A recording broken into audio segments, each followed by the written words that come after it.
Vamos dar início ao nosso momento de escola bíblica com uma oração. Ô Pai, muito obrigado por mais esse momento, por mais essa semana que se inicia. Muito obrigado por o Senhor ser o Deus Criador, o dono de todas as coisas. Obrigado pelas estações, pelo clima, pela variação que nós conseguimos perceber, e com isso nós percebemos que o Senhor está no controle de todas as coisas, que nós não precisamos nos preocupar, pois o Senhor controla as chuvas, o Senhor para as chuvas, o Senhor nos dá o sol, nos dá o calor, nos dá o frio. Muito obrigado por tudo isso, Pai. Obrigado por esse momento que nós temos, pelo dia que temos separado para o Senhor. Que o Senhor esteja a falar ao nosso coração, seja na EBD, seja no culto. O Senhor esteja, através do Teu Santo Espírito, a dar-nos entendimento da Tua Palavra, para que possamos, dia após dia, crescermos em conhecimento do Senhor, em caminhada de santidade, em vida de intimidade. É o que nós precisamos, Pai. Ajuda-nos nisso, nas nossas tantas fraquezas, nos nossos desafios. Te pedimos também, Pai, por aqueles que estão a caminho. Há tantas chuvas, nós sabemos que alguns sítios têm a estrada cortada, saídas todas fechadas. Que o Senhor possa trazer os nossos irmãos em segurança, Pai, em paz. É o que nós te pedimos, no santo nome de Jesus. Amém. Então, ontem descobri isso aí. O presbítero Lucas ontem quase não conseguiu chegar aqui, que as saídas da roça lá estavam todas alagadas. Essas dificuldades de morar na roça, né? Então vamos lá, vamos dar início à nossa, ou na verdade dar continuação na nossa aula panorâmica do livro de Atos. E só para a gente trazer aí, ajudar os nossos irmãos que não vieram na última aula, ou nas últimas aulas, o que nós temos visto, ou o que vocês lembram acerca dessa visão panorâmica de Atos que nós temos feito. E eu já falei para vocês que isso que eu faço não é enrolação, né?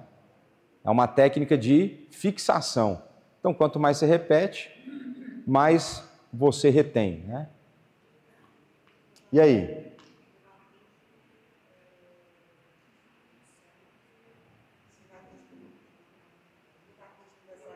Certo?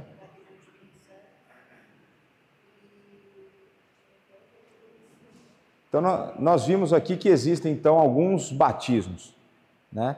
Então, nós vimos que o batismo de Jesus é diferente do batismo de João. A gente conseguiu ver isso dentro. E a gente viu que, num determinado momento, aparece essa cena dessa ideia do Espírito Santo vindo num momento distinto, né? Do batismo operado pelos discípulos, né? E a gente viu em outro momento em que o Espírito Santo veio antes e o batismo depois, né? Então a gente viu a razão disso, né? A razão disso é porque a gente está ali numa fase de transição dentro da história da redenção. A gente tem uma mudança de cena na qual Cristo agora já realizou a sua obra inicial aqui na terra. Ele já obedeceu, já morreu na cruz, já ressurgiu, já foi levado aos céus. E quando ele é levado aos céus, depois ele envia o Espírito. E aí ele começa, então, de maneira, se a gente pudesse falar assim, numa linguagem mais corporativa, ele começa a estruturar a igreja dele. O povo sempre existiu, e agora ele começa a tomar um formato da igreja de Cristo, dentro da era cristã, e essa manifestação diferente que a gente vê do Espírito Santo, ela acontece como uma chancela, como uma marca de que um grupo de pessoas estava a ser inserido dentro do povo de Deus, dentro da igreja de Cristo. Não que eles já não pudessem ter sido salvos no Antigo Testamento, porque eles já foram. Nós temos alguns exemplos disso, mas essa ideia de que fica evidente para todos agora, em especial para os judeus, que esse grupo de pessoas está incluído. E que a salvação, ela fica de uma maneira, entre aspas aqui, escancarada, as portas foram abertas, e a gente começa a ver agora não mais dentro do registro bíblico de conta-gotas, a gente vê salvações em massa de grupos diferentes dos judeus. Então a gente viu isso aí. O que mais que a gente viu?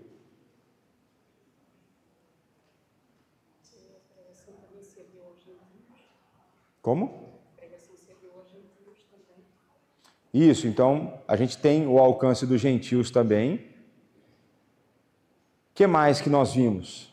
Vamos pensar um pouco sobre princípios que nós devemos usar para interpretar o livro dos Atos dos Apóstolos. O que a gente lembra sobre isso? Então a gente tem que ter cuidado e fazer a distinção entre o que é normativo e o que é descritivo. Então o livro de Atos, o livro dos Atos é uma narrativa, né? É história, é isso que Lucas se propõe a fazer. Então não é porque está descrito que aquilo agora é uma regra, né? Então existe uma descrição de eventos e a gente precisa tomar isso em consideração. Porque senão, se a gente não fizer essa distinção entre normativo e descritivo, a gente vai começar a pegar narrativas bíblicas, pegar narrativas de pecado e começar a ter aquilo como normativo. Então você pega o homem segundo o coração de Deus a adulterar, você nunca entendeu isso como normativo, entendeu? Mas um livro de Atos, às vezes você quer entender como normativo, como se tudo que acontece lá é normativo, né? Então isso é uma coisa importante para a gente analisar. O que mais que a gente aprendeu acerca do livro dos Atos, dos Apóstolos? Nada.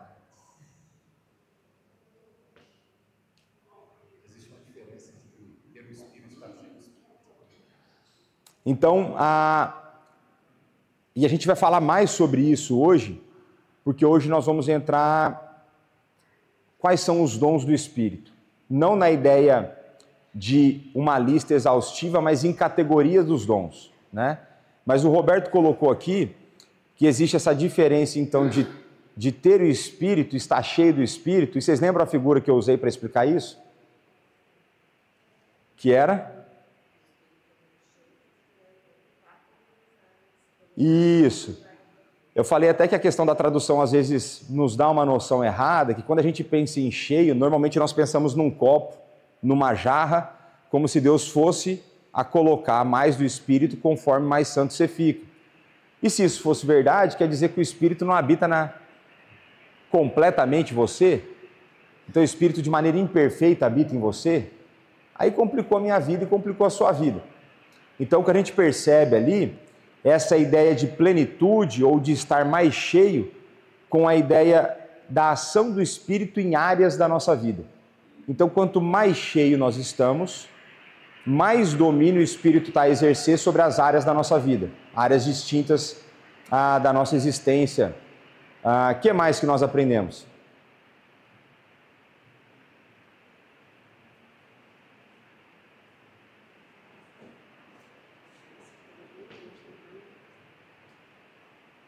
O que nós aprendemos acerca da grande evidência ou da maior evidência do que é ter o Espírito Santo?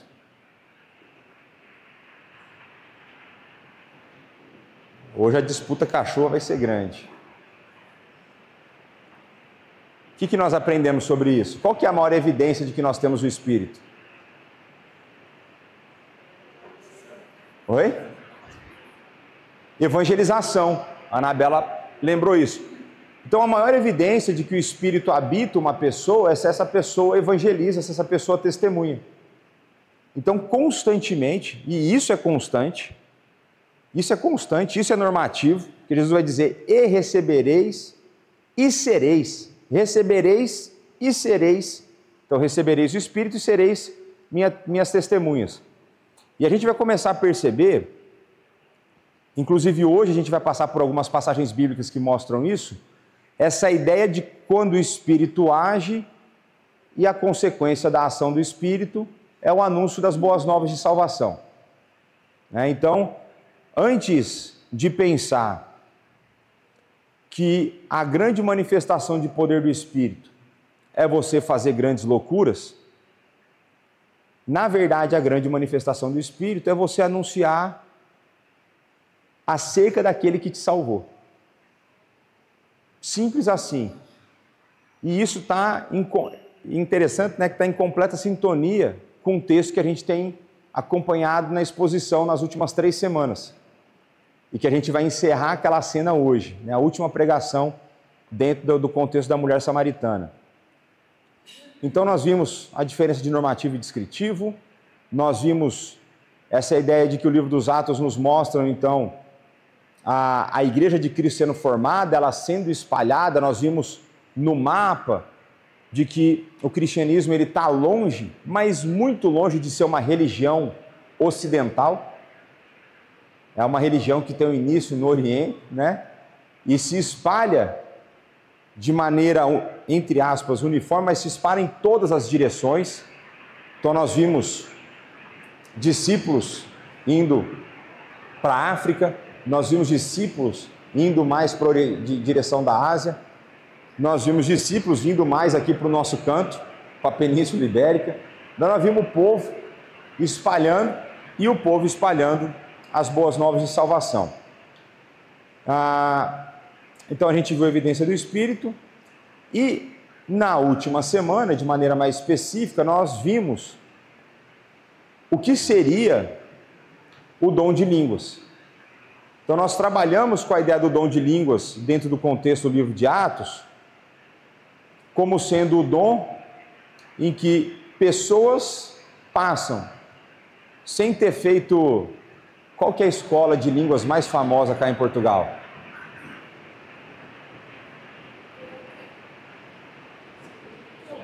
É a escola de línguas. Onde você vai para aprender inglês, por exemplo, mais famosa? Wall Street. Então, nem CCA, nem Wall Street, eles não fizeram nenhuma escola de línguas. Mas de maneira instantânea, eles começam a falar em outras línguas e essas pessoas começam a perceber em outras línguas. E a gente viu que o falar em línguas foi usado na pregação, na exposição das grandes obras de Deus. E nós vimos que, ao contrário do que é imaginado, essa manifestação do dom de línguas está longe de ter sido algo que aconteceu muitas vezes no livro de Atos. No livro dos Atos dos Apóstolos, nós vimos quantas vezes a manifestação do dom de línguas? Quantas vezes? 4. Uma com os judeus, que acontece no Pentecostes. Uma com os gentios, que acontece em Atos 10 com Cornélio e o grupo dele. Uma com um grupo de samaritanos e uma com um grupo dos discípulos de João Batista. E por que é importante que a gente perceba que foram apenas 4 vezes e 4 grupos distintos e não os mesmos grupos?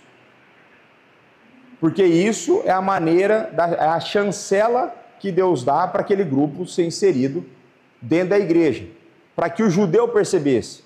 Então você pega Pedro, quando ele tem a visão do lençol com os animais, ele vai dizer: mas Senhor, nunca comi nada impuro, não toca nisso. E Deus fala: aquilo que eu tornei puro, você tem que comer.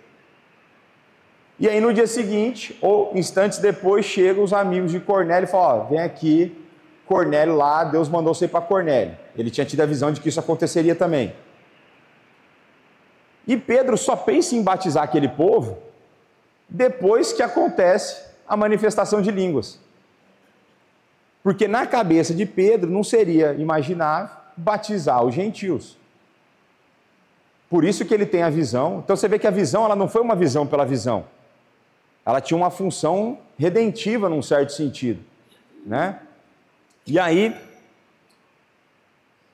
então você tem os grupos a serem incluídos. Quando nós pensamos nos 3 primeiros grupos, então quando a gente pensa judeus, gentios e samaritanos, nós estamos a considerar qual tipo de gente? Toda a gente. Em termos de etnia, toda a gente. Agora, quando a gente pensa nos discípulos de João em contraste com os outros, a gente tem os 2 testamentos. Então, quando você pega os judeus, a gente pensa no Antigo, mas quando você pega os discípulos de João, você vê aquela fase de transição do Antigo para o Novo. Então, não apenas todo tipo de gente, mas gente de todas as eras da história da redenção estão contempladas. Antigo e Novo Testamento contemplado dentro do povo de Deus.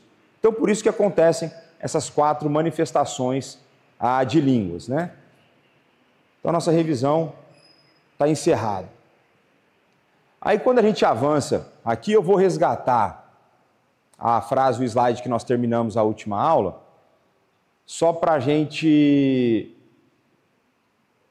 pensar. Eu vou pegar ali só a partir do número 1 aqui, né? Então, o autor do livro que eu estou a seguir, ele propõe, então, que existem 3 categorias do dom do Espírito. Uma categoria está relacionada com a regeneração. Então, existe a ideia do dom do Espírito, de que Deus te dá o Espírito uma vez que você é regenerado e passa a crer, ele passa a habitar em você. É um presente do Espírito. E para mim, não existe milagre maior do que esse. Não existe. Então, às vezes, se você quer ver o poder de Deus, veja uma pessoa ser convertida. Não tem cura de cancro, não tem negócio de trazer o defunto a viver. Nada supera o que acontece no coração humano quando Deus converte alguém. Porque se você lembra de Romanos 3, essa pessoa era completamente avessa a Deus. Ela odeia Deus. Ela se rebela contra Deus. Ela não quer saber de Deus. Está lá Romanos 3. Se você vai para Efésios 2, essa pessoa está morta espiritualmente, completamente indisposta a qualquer possibilidade de uma boa ação. Então não existe maior milagre do que conversão. Ah, pastor, mas o fulano lá, a perna dele cresceu. Tá, mas não é nada isso aí. Perto a conversão, mas não é nada. Não é. O cancro sumiu, maravilhoso, ótimo. Dou graças a Deus por isso. O cancro é uma doença desgraçada. Mas não é nada perto da conversão. Não é nada, né? Então, o dom do Espírito Santo, no sentido da regeneração do coração e habitação do Espírito, e depois ele vai dividir esses dons em mais outras 2 categorias, que seria os dons ministeriais de sinais miraculosos e os dons ministeriais que não são miraculosos. E a defesa dele vai ser que essa última categoria, que são os não miraculosos, são os que mais, ou os únicos, o primeiro e o terceiro que acontecem hoje, talvez. Mas ao contrário do que a gente pensa, essa terceira categoria do dom não miraculoso é o que mais acontece no livro dos Atos. Porque a gente olha para o livro dos Atos e a gente acha que o que mais acontece lá é milagre. A gente acha que o que mais acontece são, entre aspas, a coisa extraordinária no termos físicos.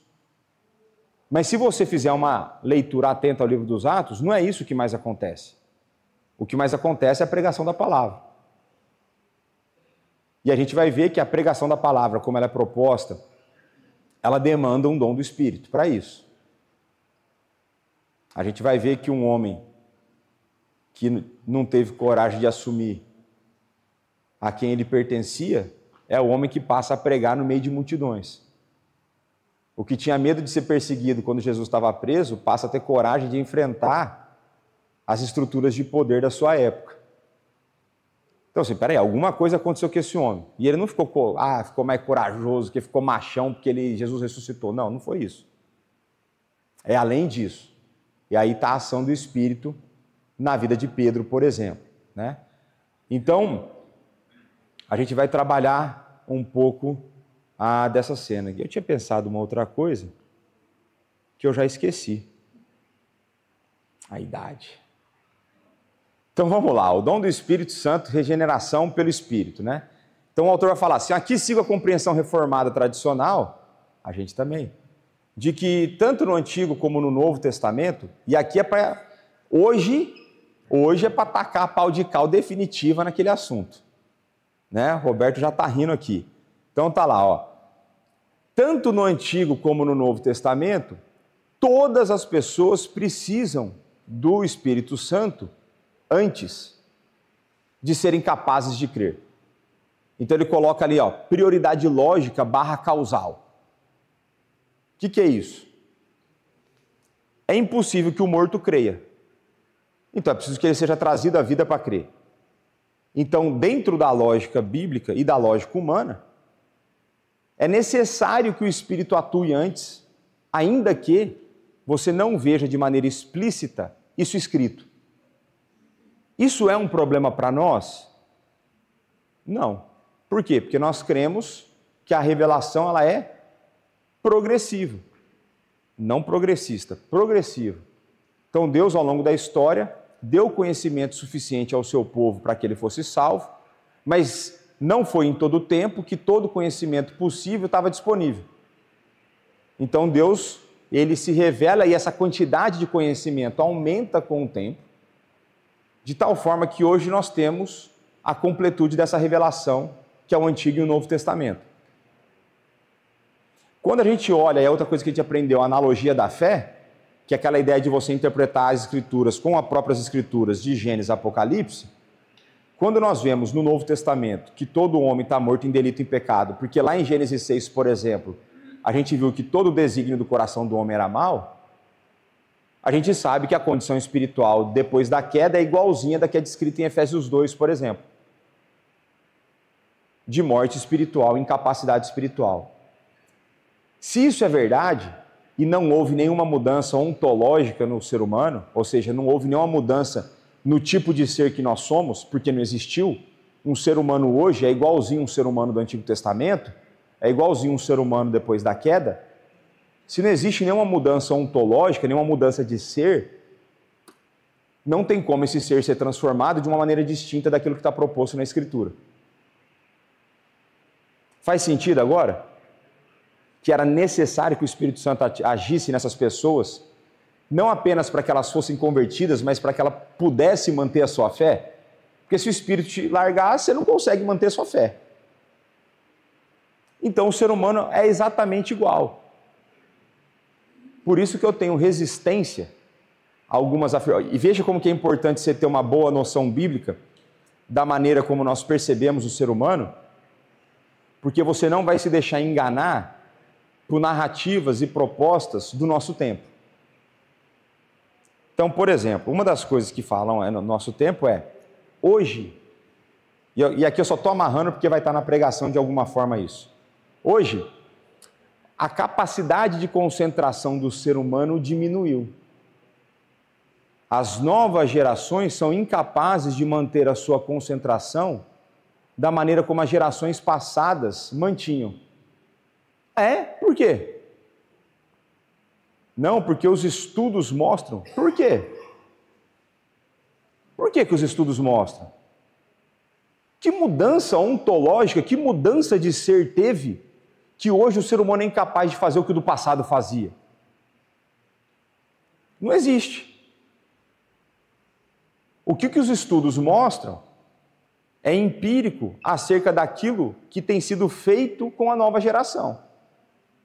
Então, o que os estudos mostram é o resultado de uma educação, de um sistema educacional e de uma forma de pensar a criação de crianças que faz com que o resultado seja esse. Porque você tem crianças que são educadas e criadas num sistema diferente que mantém a sua atenção. Simples assim. É só você pegar uma criança num país que não tenha tanto acesso à tecnologia como o nosso, uma criança que não terá acesso a telas, por exemplo, e fazer o contraste da atenção que ela vai ter e a maneira como ela consegue prestar atenção na escola. É só fazer o teste. Então, se a gente olhar para as Escrituras para perceber quem é um ser humano, e veja que isso é fundamental para várias coisas. É fundamental para a gente entender acerca das dores da alma, que é o que a gente tem feito com o curso de aconselhamento.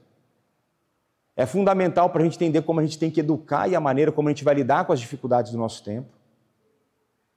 Então, as Sagradas Escrituras abrem os nossos olhos para que a gente possa perceber a realidade e para que a gente tenha discernimento suficiente para responder e agir contra os problemas do nosso tempo. Então, a atenção, pegando só esse exemplo, não é algo que se perde de uma geração para outra. A atenção é algo que é ensinado. E eu vou falar para vocês isso hoje na pregação com um texto bíblico. Tem um texto bíblico e isso é uma luta para mim, porque eu sou uma pessoa que sou facilmente distraída. Mas quando eu olho para a Escritura, eu percebo por que eu sou facilmente distraído. Porque meu coração ama mais algumas coisas do que outras. Então a gente vai pensar um pouco mais sobre isso. Então, existe uma necessidade, né, de que o Espírito haja para que o ser humano possa crer. Então a gente viu isso, Antigo e Novo. Esta regeneração é descrita em Atos 10, de 43 a 47. O que é Atos 10, de 43 a 47? Conversão do Cornélio, né? Ali, Atos 10, quer ver? Tá na cena do Cornélio ali. Vamos ver aqui, ó.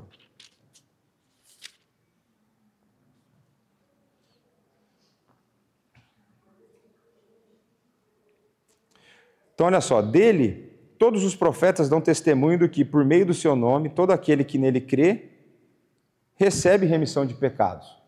Quem falou, pelo verso 43, de que aquele que crê em Cristo recebe remissão dos pecados? O que está escrito aí na tua cópia das Sagradas Escrituras, no começo do verso 43? Todos os profetas. Então, desde o Antigo Testamento, é o crer em Cristo. Para aqueles que acham que é diferente disso, está aqui uma prova. Ainda Pedro falava essas coisas quando caiu o Espírito Santo sobre todos os que ouviam a palavra. E os fiéis que eram da circuncisão, que vieram com Pedro, admiraram-se, porque também sobre os gentios foi derramado o dom do Espírito Santo. Então veja, como a gente consegue perceber a maneira como o povo, os gentios estão a ser chancelados. Eles se admiraram. Assim, como assim para eles? Mais ou menos assim, é sério que esse tipo de gente pode? Pode. E aí você vê que o que eles recebem? O dom do Espírito. Pois os ouviam falando em línguas e engrandecendo a Deus. Então você vê, Espírito, as línguas, engrandecendo a Deus. Então perguntou Pedro, porventura pode alguém recusar a água para que não sejam batizados estes, que assim como nós receberam o Espírito? Então para Pedro fica muito claro que eles haviam sido regenerados. Isso aqui é uma coisa interessante, porque nas igrejas que vão defender o dom de línguas como manifestação de um segundo batismo do Espírito, isso necessariamente vai acontecer depois do primeiro, né? Na Bíblia não é assim que funciona. É interessante, né? Por isso que eu gosto, por isso que é importante a gente estudar as Sagradas Escrituras, né? Mas vamos continuar aqui. Então, daí depois vai falar que está implícita em outras passagens nessa realidade, e também na ligação do Espírito Santo com a palavra pegada. Mas, frequentemente, esse dom de regeneração não está incluído no dom do Espírito Santo no Atos. Por quê? No livro dos Atos. Por quê? As pessoas que creem recebem o Espírito Santo para a regeneração, mas ainda não receberam como dom ministerial devido ao momento histórico redentivo que elas vivem. Então existe uma questão de que algumas pessoas recebem o Espírito, o dom ministerial num momento e outras não. Deixa eu ver esse texto de Atos 8 que eu grifei aqui. Isso aqui é interessante. É lá em Samaria. Então, a gente já passou pelos gentios, a gente viu na semana passada com os judeus, agora a gente está aqui em Samaria para ver essa manifestação. Então, fala assim, ó, a partir do 14, né? 14 a 17, mas eu vou ler o 18 também, que eu acho interessante esse verso 18. Então, fala assim, ouvindo os apóstolos que estavam em Jerusalém, que Samaria recebera a palavra de Deus, enviaram-lhe Pedro e João, os quais, descendo para lá, oraram por eles, para que recebesse o Espírito Santo. Porquanto não havia descido sobre nenhum deles, mas somente haviam batizado em nome do Senhor Jesus. Então agora o batismo veio antes, e a manifestação do Espírito está vindo depois. Então veja que a manifestação do Espírito aqui está distinta da regeneração, já está falando de outra coisa. Está falando de um dom diferente. Então, lhes impunham as mãos e recebiam estes o Espírito Santo. Mas aqui, nesse momento, não está a falar que era falar em línguas ainda. Mas olha só que interessante o verso 18. Vendo, porém, Simão, que pelo fato de imporem as mãos, os apóstolos, as mãos, era concedido o Espírito Santo, ofereceu-lhes dinheiro. Então assim, eu quero isso aí que vocês têm. Então em quem vocês põem a mão recebe, eu também quero. Eu quero distribuir também. E aí depois vai tomar um esculacho de Pedro aqui, vai tomar uma bronca pesada de Pedro aqui. Mas é interessante a gente ver que existe uma manifestação distinta da regeneração. E nesse exato momento não era todo mundo que tinha recebido. Era quem os apóstolos impunham as mãos. Tanto é que tem um assim, eu também quero isso aí. Então pronto, então vamos aqui continuar. Ou já o receberam como dom ministerial, mas tiveram um enchimento pós-conversão para uma tarefa específica. Então vai existir momentos na nossa vida, aqui é possível que existam momentos na nossa vida, de que uma manifestação especial do Espírito Santo aconteça dentro das circunstâncias que nós estamos a viver. Então, por exemplo, John Piper tem uma tese de que existe uma manifestação especial da graça de Deus para os nossos irmãos que sofrem perseguição religiosa. Ele vai argumentar, ele vai defender que a única possibilidade de um ser humano suportar a tortura é através da graça especial de Deus sustentando durante essa provação. Me parece fazer sentido. Você quer mais o dom do Espírito? A gente pode te mandar para a Nigéria. Você quer? Então, às vezes as pessoas buscam aquilo que elas não vão querer em última instância. Então, tem hora que, no nosso conforto, tem coisa que a gente não vai querer passar para experimentar aquilo que Deus pode oferecer. Faz sentido? Mas se você quiser ir, você fala comigo. Vamos ver aqui, verso 4, 8, o que eu grifei aqui. Então, olha só. Pedro tinha pregado em Atos 2 para aquela multidão lá, certo? Mega Church. Pregou lá para mais de 3 mil, porque 3 mil foi o que converteu. Então foi Mega Church o negócio, foi tipo a Arena do Dragão cheia lá, né? É muita gente. Aí depois disso, começou a ter um tipo de perseguição contra os apóstolos. E aí Pedro e João são presos. Isso aí é o capítulo 4. E dentro da sua prisão, Pedro agora vai fazer a defesa dele. E aí, o verso 8 diz o seguinte: então, Pedro, cheio do Espírito Santo, lhes disse, autoridades do povo e anciãos. O que ele está a argumentar aqui? Que existem momentos em que há esse enchimento, essa ideia desse domínio do Espírito Santo dentro de você, que a maneira como você vai, que te habilita a comunicar alguma coisa de uma maneira diferente. Então, por exemplo, eu vou argumentar aqui de que quando eu fui na viagem que eu fiz para dar aula para os pastores lá na Índia, eu vou argumentar que isso aconteceu comigo num certo sentido. Porque fazia muito tempo que eu não falava inglês e eu fiquei dando aula em inglês o dia todo sem engasgar. A minha convicção é de que eu não tinha capacidade, porque às vezes eu fazia uma ligação com um amigo meu uns dias atrás, eu dava umas travadas. Eu falei, como que vai ser lá? Porque vai ser o dia inteiro, é cansativo, falar numa língua que não é a sua e tal, né? Da mesma forma como eu já experimentei em alguns momentos em que minha vontade era de decapitar a pessoa com a qual eu estava a falar, e o meu coração deu uma resposta branda para aquela pessoa. De tal forma que eu sabia que não tinha sido na minha força que eu tinha respondido. Porque se fosse na minha força, eu já tinha 2 pedaços separados, o corpo e a cabeça.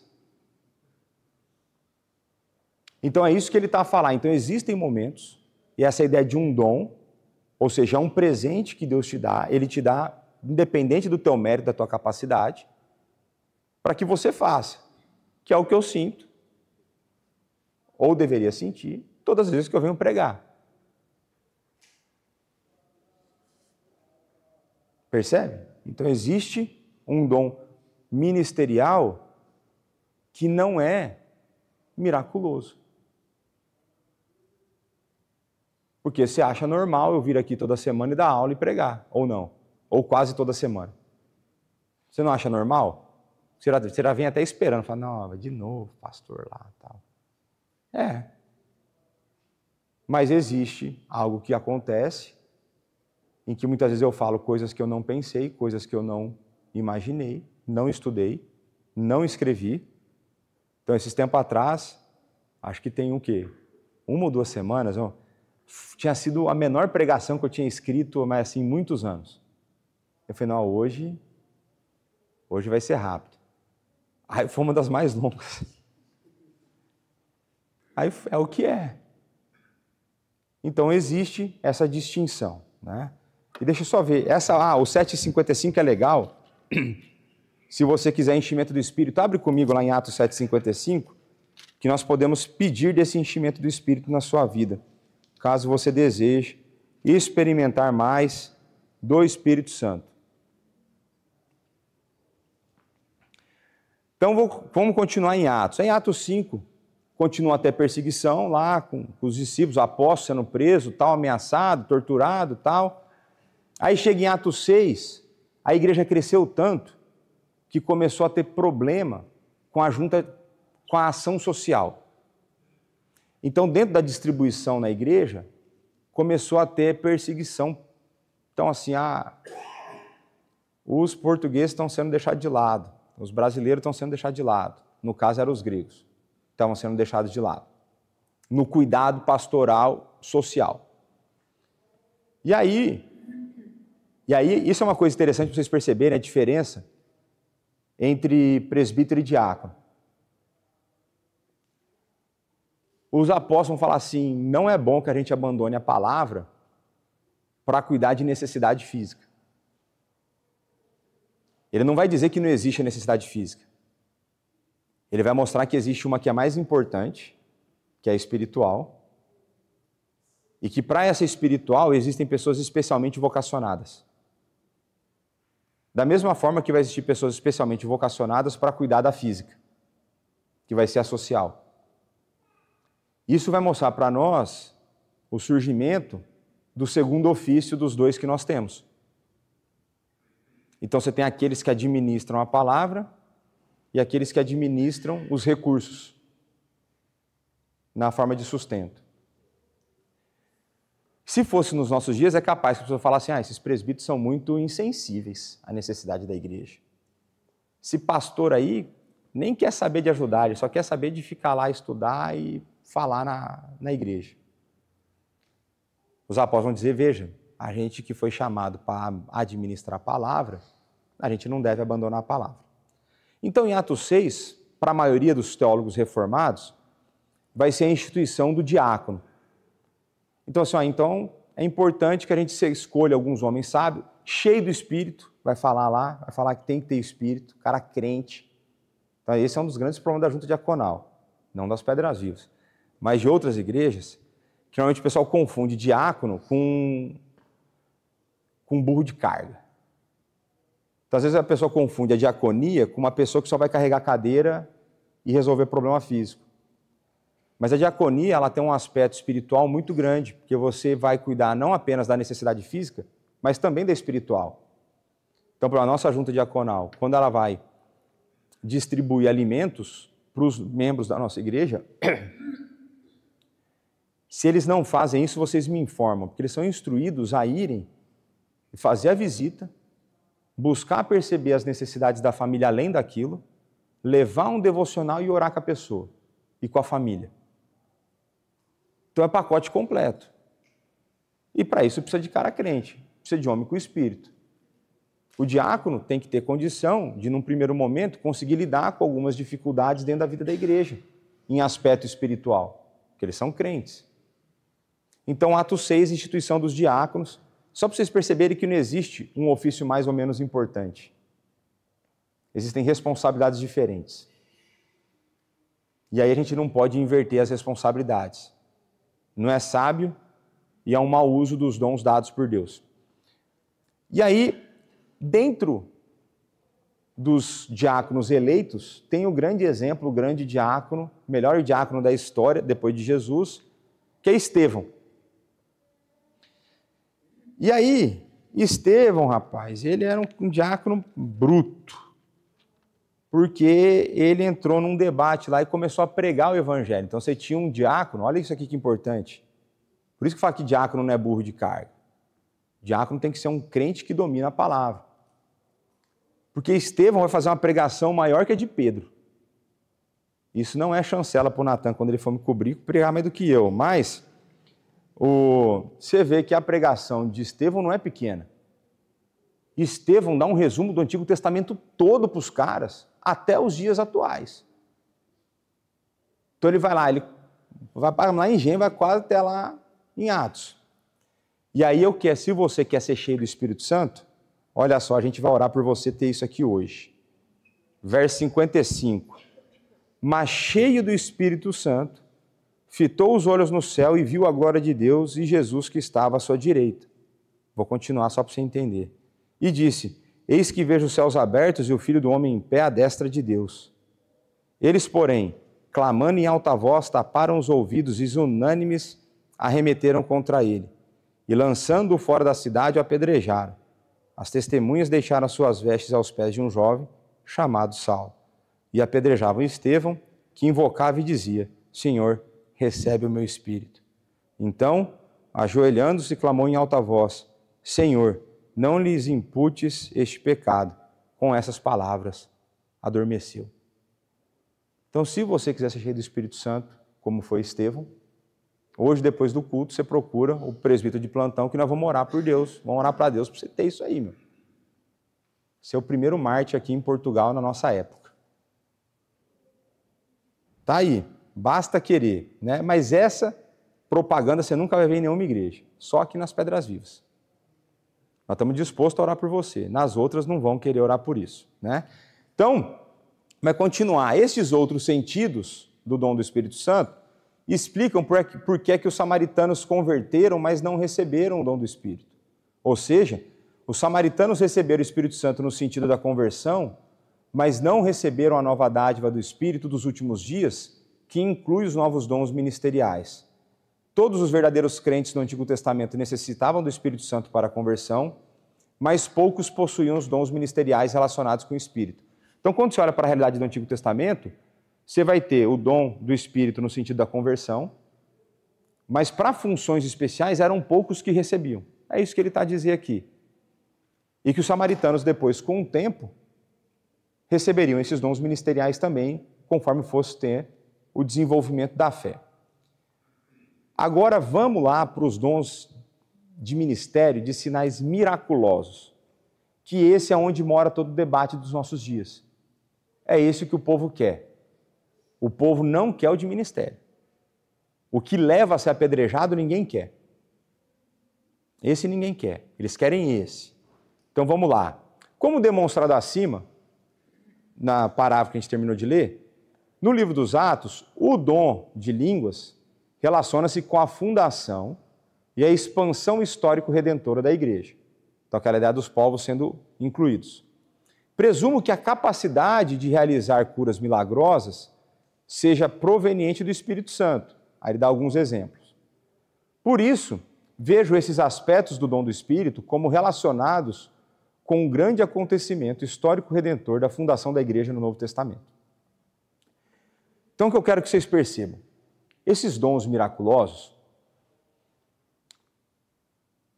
quem que vocês lembram antes dos apóstolos que tinha isso? Jesus.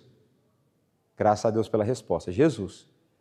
Então, quando a gente lê os relatos dos evangelhos, a gente vê continuamente Jesus a manifestar o seu poder pela ação do Espírito Santo através dele em várias cenas. Então Jesus ele demonstra seu poder quando ele cura uma pessoa. Então ele demonstra que ele tem poder sobre doenças. Quando ele traz da morte, alguém da morte para a vida, ele mostra que ele tem poder sobre a morte e sobre a vida. Quando ele anda por sobre as águas, ele mostra que ele tem domínio sobre as leis que a gente vai chamar de leis da física. Ele manda na gravidade. A gravidade existe? Existe, mas ele manda nela. Então ele anda por sobre as águas. E ele não estava desesperado correndo. Né? Não é igual aqueles répteis que conseguem andar rapidamente. Ele estava a andar por quilômetros. Né? Depois meça o tamanho do lago, veja quantos quilômetros ele tinha andado para alcançar os discípulos a remar. Ele demonstra o seu poder sobre a realidade criada, sobre a criação, quando ele manda os ventos se acalmarem. Ele demonstra o seu poder sobre a realidade espiritual criada quando ele expulsa demônios. O que Jesus demonstra é que não tem uma área da existência humana que ele não mande. Quando a gente lê os relatos dos evangelhos, a gente tem muito milagre acontecendo, não tem? Quando a gente vai para Atos, a gente acha que aumenta ou diminui? Diminui. Tem menos milagres realizados pelos apóstolos do que tem realizados por Jesus. Então, ao contrário da que a gente acha, existe um declínio nessa operação.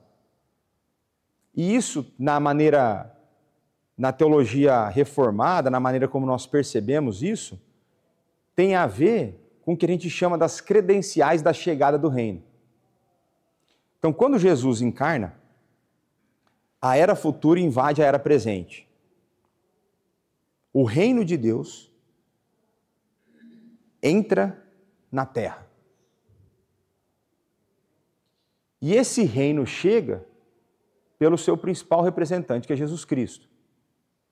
E ele então vai mostrar as credenciais desse reino. Então ele mostra que ele tem poder sobre tudo e sobre todos. Quanto mais esse reino é estabelecido, menos necessárias são essas credenciais. Então, na vez dos apóstolos, ela já é menos necessária. E você vê que esses movimentos acontecem sempre em áreas de expansão. Então tem uma manifestação, depois você não vê muito mais naquela região. Aí ele vai para a próxima. Então, o que o autor está a defender é de que esses dons miraculosos, eles têm uma função na chegada do reino para estabelecimento da igreja, que uma vez estabelecida, vai cessar a necessidade desses dons se manifestarem. E aqui, talvez a discordância que eu possa ter desse autor e veja, quando a gente fala em dons cessaram, a gente está a falar em específico disso que ele chama de dons fundamentais, que são os dons extraordinários ou miraculosos, que é o que as igrejas disputam. Porque dom de contribuição ninguém pede. Está lá na lista. Está lá, não sei se é na lista de Romanos 12, eu acho que é na lista de Romanos 12. Dom de dar dinheiro, ninguém quer. Dom de misericórdia, ninguém quer. Por quê? Porque o dom de misericórdia pressupõe-se se envolver com quem está em desgraça. E quem aqui quer sair da zona de conforto para ajudar quem está em desgraça? Esse você não vê anunciado aí. A gente anuncia aqui.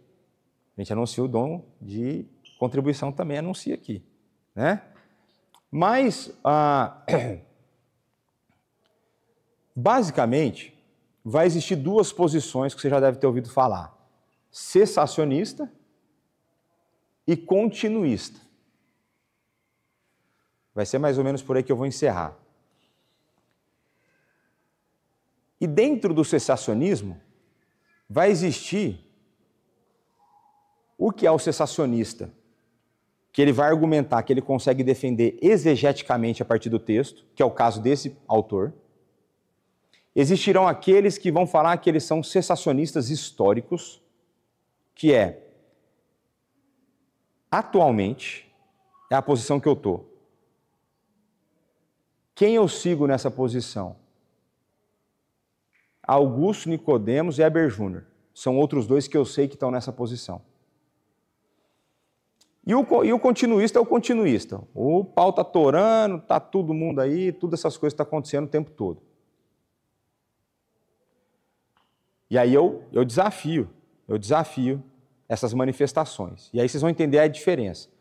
O que vai falar que é cessacionista histórico, ou o cessacionista bíblico, no sentido de exegeticamente falar, ele vai argumentar que pela extração do conhecimento a partir da Escritura, ele consegue provar que não tem mais. Eu ainda preciso de mais tempo a estudar essa posição para eu estar confortável com ela, que é o que o autor do livro defende. Eu fico confortável, atualmente fico confortável com o cessacionismo histórico, porque ele olha para a história e na história ele não vê manifestações desses dons acontecendo. E ele vai falar assim, pode ser que aconteça esses dons? Pode ser. Mas como que eu vou crer? Se esse dom passar no crivo bíblico. Então, se esse dom acontecer, como diria lá no interior de São Paulo, que nem que igual. Se acontecer igualzinho acontecia nos evangelhos em Atos, eu acredito. Se não for, eu não acredito. Ok? Deu para perceber a diferença? E aí, por que eu desafio e o porquê que eu fico confortável com essa cena? Porque seria possível, e para mim a melhor interpretação, do final longo de Marcos 16. Quando a gente vai para Marcos 16, lá tem algumas coisas que acontecem que para mim a explicação seria possível através do cessacionismo histórico, e ela é coerente com a ideia da expansão da igreja, que é o alcance de tribos não civilizadas, ou não alcançadas pela civilização moderna. E por que eu fico confortável com isso? Porque eu conheço pessoas sérias, presbiterianas, e uma delas é o Ronaldo Lidório, de que, por exemplo, ele foi envenenado e nem diarreia deu nele. Aconteceu com o Ronaldo Lidório, e ele não toma para si, ele nem gosta muito de contar as histórias, mas tem uma das histórias dele, ele estava evangelizar lá numa tribo lá, tal, acho que essa era no continente africano, uma época ele teve lá entre os concombas, e aí não é macumbeiro, né, mas um xamã lá da tribo fez um trabalho contra o Lidório. E aí, tem uma vespa lá, que uma ferroada dessa vespa mata um ser humano. Mata um ser humano. E aí deu um problema no carro do Ronaldo, ele parou para arrumar olhar na estrada e veio um enxame dessa vespa, não foi uma. Foi um enxame. E aí ele tomou, pelo que a esposa dele conseguiu contar depois que ela removeu, mais de 100. Uma mata.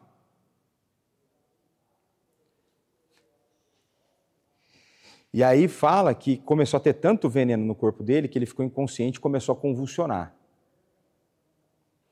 E o xamã foi lá. Aí, isso é o tipo de coisa que a gente não vê na nossa sociedade, que é guerra de poderes espirituais. Você não vê desse jeito. Então esse xamã chega lá para zombar e fazer uma proposta para ele. Se você rejeitar o seu Deus, eu faço o trabalho para ir embora. E aí quem estava presente conta que nessa hora, Ronaldo Lidório retoma a consciência. Eu não nego meu Deus. Vai embora. E depois disso ele volta a convulsionar e ficar inconsciente. Esse mesmo cara orou por uma menina que todos os xamãs da tribo já tinham feito os trabalhos e não tinham curado a menina. E pai, na hora de desespero, faz qualquer coisa que for pelo filho. Não, pai não crente. Pai crente não faz qualquer coisa. Né? Principalmente se for das pedras vivas.